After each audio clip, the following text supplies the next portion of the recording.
time to get you the quick takes on the show. First up, Trump administration has struck again, cutting another $60 million in federal grants to Harvard University. The reason?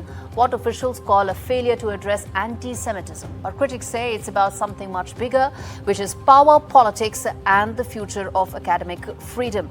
The Department of Health and Human Services confirmed the funding termination today, citing what it called discrimination on the campus. In fact, this brings the total frozen funds to over $2.2 billion. President Trump has accused Harvard of tolerating hate in the name of protest after pro-Palestinian demonstrations rocked campuses nationwide. But students insist they are speaking out against war, not religion. Meanwhile, Education Secretary has said that she's made a mockery of higher education and should rely on its own endowment, not taxpayers. Harvard is now suing the administration, calling this a direct assault on the First Amendment.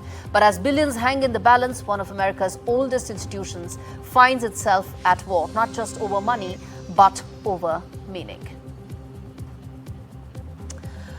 Quick take number 2. Tensions in West Asia are flaring once again as Iran has delivered a resounding no to U.S. demands. The Islamic Republic says it will stop enriching uranium no matter what Washington says. Iranian Foreign Minister has declared that uranium enrichment is a sovereign right protected under international law, and Iran will persist regardless of how talks unfold. The U.S. insists otherwise. Special Envoy Steve Witkoff calls any enrichment a red line, raising fears of potential weaponization and threatening to derail ongoing nuclear talks. It's not just Iraq. Deputy Minister has also warned that if Washington would not budge, the negotiations are in fact doomed. Yet both sides still plan to meet in Rome for a critical fifth round. The IAEA confirms Iran's enriched uranium stockpile is in fact growing. Tehran says it's for peace, but with trust hardening and being at an all-time low, remains to be seen whether diplomacy is running out of time.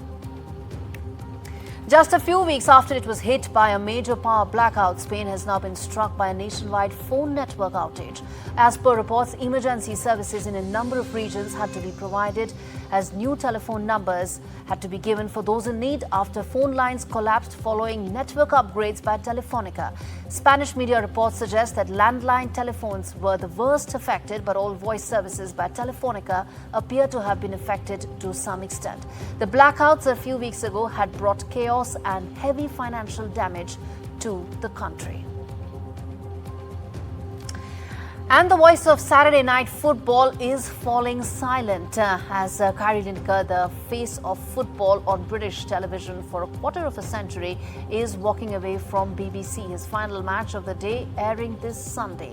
The decision follows a storm of controversy after he reposted a video critical of Zionism, sparking accusations of anti-Semitism. Despite a swift apology, the damage was done.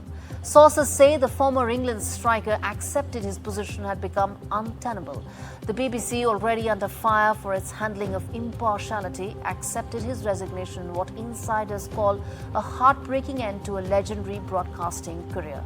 At 64, he exits with dignity, refusing to let the BBC become further engulfed in controversy, but not retreating from activism. Those close to him say he will now speak freely, no longer bound by impartiality rules. One of football's most familiar voices, silenced not by age, but by outrage.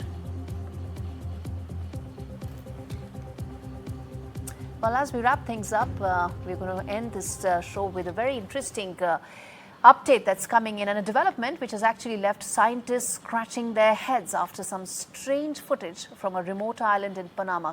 Cameras meant to study clever capuchin monkeys and their tools use caught something more bizarre. Well, monkey kidnappings between 2022 and 2023. So you have two sets of monkeys kidnapping each other's babies. Why? Well, scientists have no answers to that. Some monkey business that science cannot answer.